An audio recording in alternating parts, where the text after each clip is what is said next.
name is Alifianji and welcome to Conversations. For those of you that are watching this for the first time, this platform is just meant to inspire young women and the younger generation and also encourage each other on using our skill set to improve our life. So today I have the pleasure of being joined by a very good friend who is a young woman, a youth, a lawyer, a child activist, and the list is endless. I'll let her add on anything that I've left out on the list. So my guest name is Rabecca Makwele Mulenga, and I hope I pronounced Makwele right, because I feel like I'm pronouncing it like that's actually very okay. You said it very well, Makwele Mulenga. We have to get used to Mulenga. Exactly. No, but we eventually will. Definitely. Besides, it's a Mulenga, so it's not really that difficult to really actually get used to. But congratulations. Thank you so much. Thank you, Salifiatu, for having me here. I appreciate it. All right. So, Rabecca, or Becky, as we call you, I think it's more comfortable that way.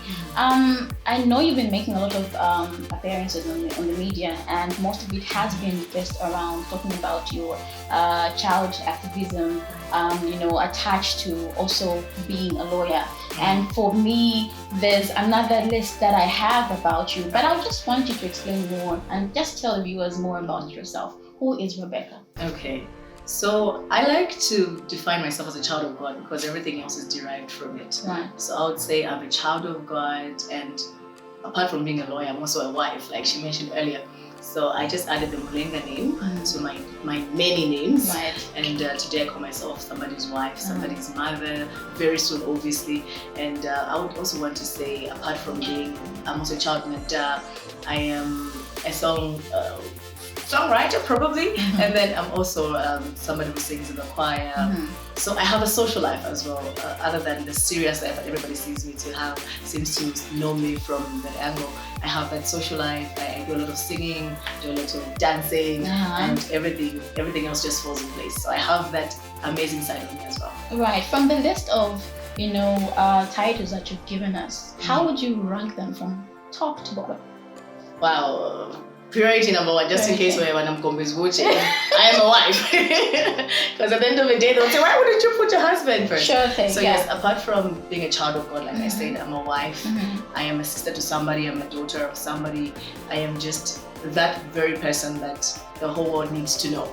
I would just say so. So I'd rank myself as a woman that is just coming up, a woman who's standing up for what she knows, and a woman who's really trying to change and make sure that Zambia is safe for every girl child. Right, and that's what every woman I think should live up to. Right. And so I'd also like to know, because this is mainly about you, not merely your job, but okay. It's okay. about you. So what is your daily routine? What's your normal day like? Okay, so if I'm not doing work, I usually just wake up, obviously brush my teeth, and then how to prepare breakfast for my husband and myself, do a little bit of cleaning. I do spring cleaning on the weekends. Right. So I think my everyday kind of life is I wake up, brush my teeth, clean the house, prepare breakfast, then get ready for work. So that's like my normal day routine. And when I get there work, I'll plug in my headsets, try to meditate a little bit. From there, I'll have my lunch, because we enjoy our lunch there. They provide lunch for us. Then I'll do the many things that I'm expected to do for that very day. Right. When I knock off, get back home, be a wife again, and make sure supper is ready. So far, how easy is it to alternate between a working woman and also being a wife, and also ministry as well? Right. Because I think in the past we've had stories of where probably the husband is not okay with the wife having to spend so much time at church, especially. Exactly.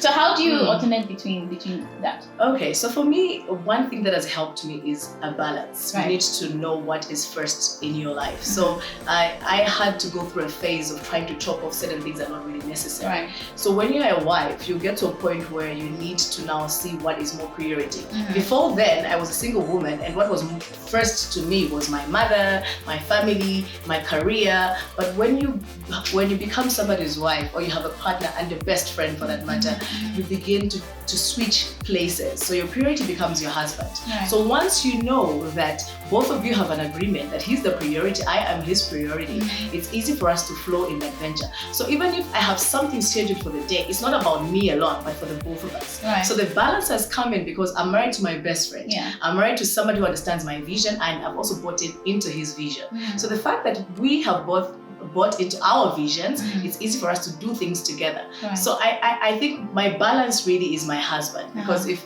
I just had a husband who doesn't understand, I wouldn't have had all these things being done the way they are. Because apart from that, I'm an entrepreneur. I smoke chickens. So there must be a balance. There are moments when he wants to be there, he wants to cuddle probably, but I'm busy at the smoker. So you need to have a husband. Or for me, my balance has just been my best friend, my husband. Right. And that also brings me to a question to do with friendship. So as we have it, if you are married, you get rid of your single friends. Has that been the case with you? No, I wouldn't say I got rid of all my friends. I think the shredding of friends happened even before I got married. So sometimes, like I said, important decisions that you make in life, Sally. Was every step towards your marriage leading to having to cut? Right. Oh, yes. okay. Yes. That's where I was heading to. So the shredding of friends came in at a certain point of my life. So you begin to see which ones are real friends. You begin to see who to keep and who actually build your vision. So my vision hasn't just been now. So I had to look into people that are really buying into my vision. So I think the shredding of friends hasn't really been me getting married, because I still have single friends. I still have those friends that are helping me build my career, build my vision, build my family. So for me, the shredding just happened when I began to see on a bigger scale what I really want to be. Okay, great.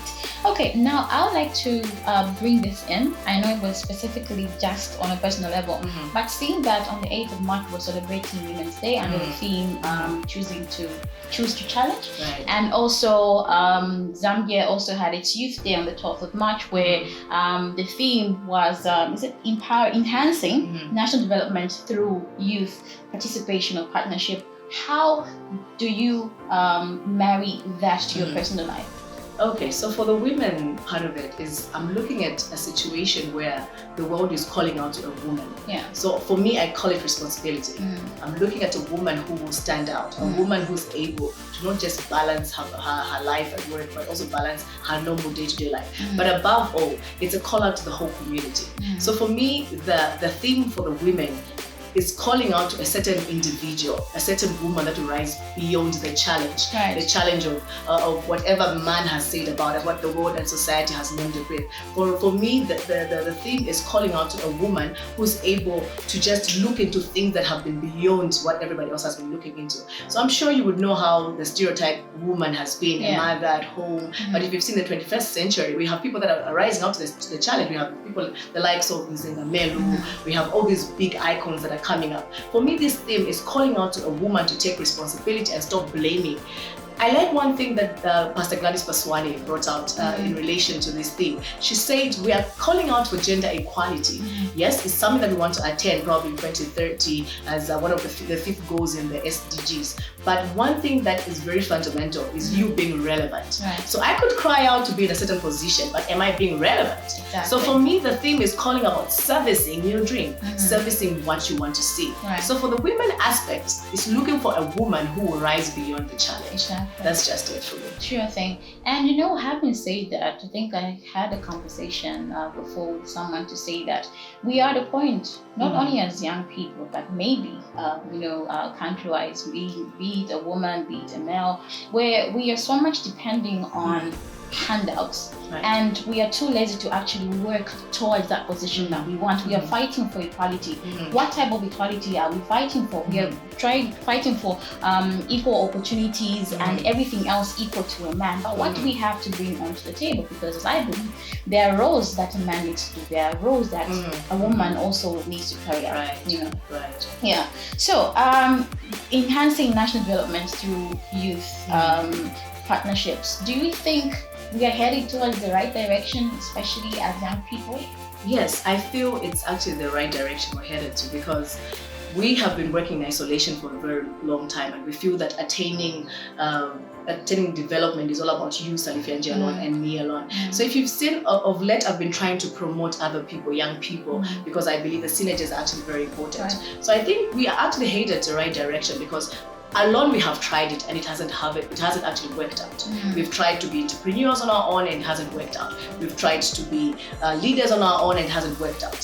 So the same thing comes in. We need each other in order for us to attain where we need to be. I need you to tell me you're headed in the right direction, and I need you also to partner with me in certain areas. So I feel synergies are very important now that we're going to be, there's a lot of partnership that it has to come in place. I feel 2021 should actually be about partnering with someone who buys into your vision.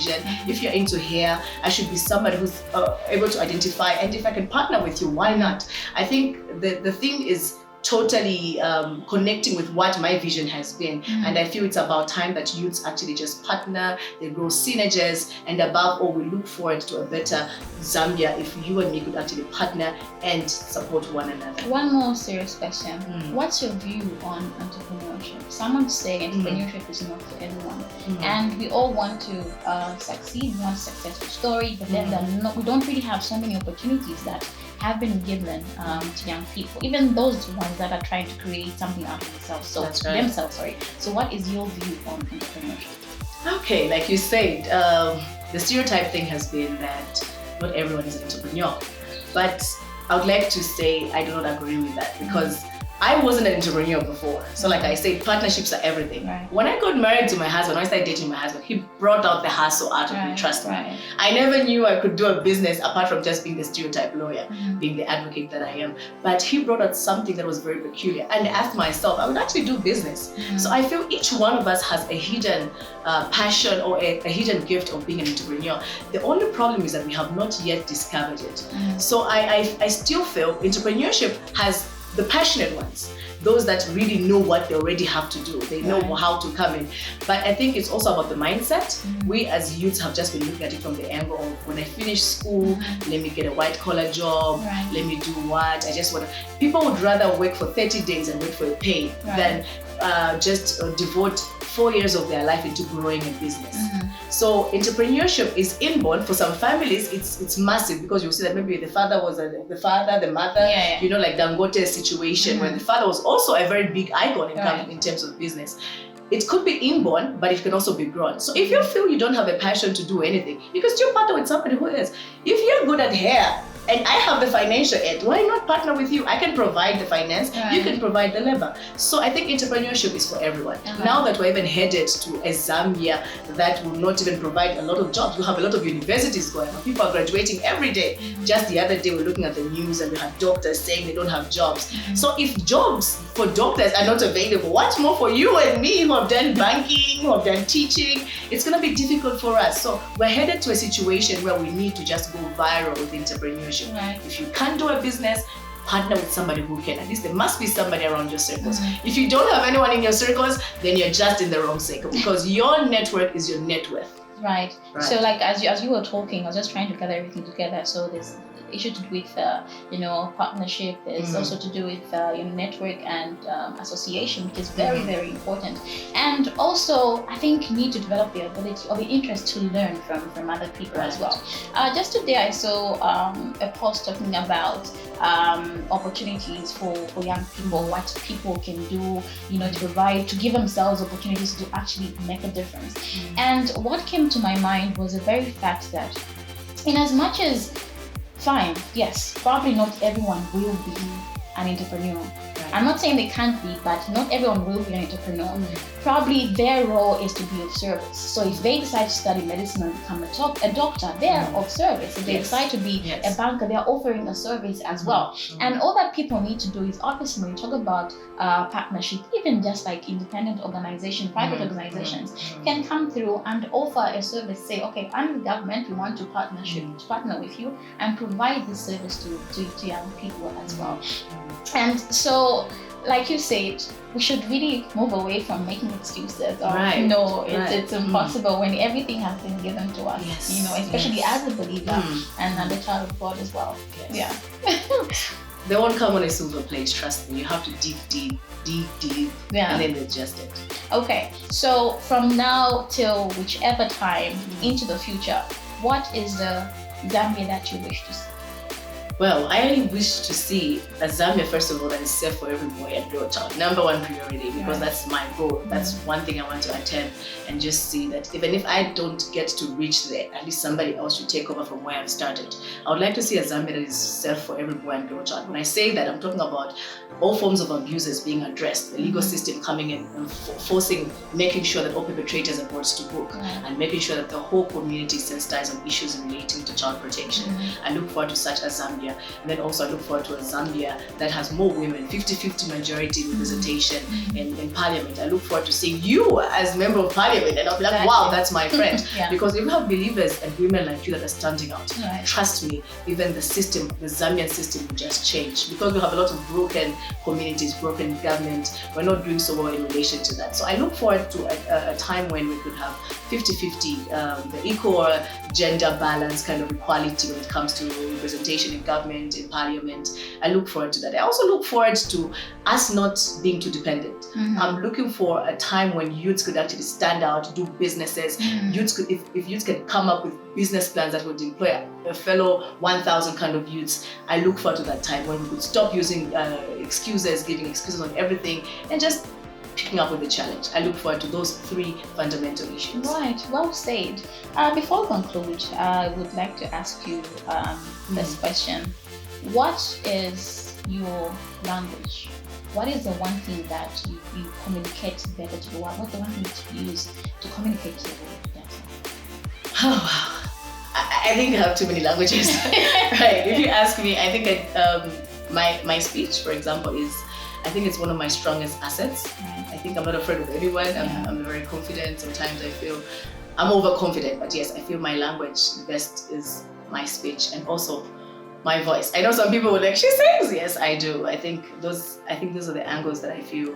If it's not my speech that I'm using, I'm going to use my music to actually speak out to the world out there. Right, so I deliberately left it open because I knew the music part was going to come in, but you caught the drift. Right, I did. I had no choice. I had no choice. Okay, so some very quick questions just for the viewers. What's your favorite quote? Psalm 23, this is one. I use it as a quote because it's something that is my day-to-day kind of declaration. Right. So the Lord is my shepherd, I shall not want. Tonight I'm doing pastures, blah blah blah. For me, it's my quote plus my verse for the day. So I feel I use it more of my quote because it's something that makes me who I am today. Your favorite color? It used to be pink before, but it looks like it's changing now. So my favorite color is now purple. Okay. And purple for royalty, huh? Yes. And your favorite food? Mac and cheese. Yeah. Your favorite activity? Singing.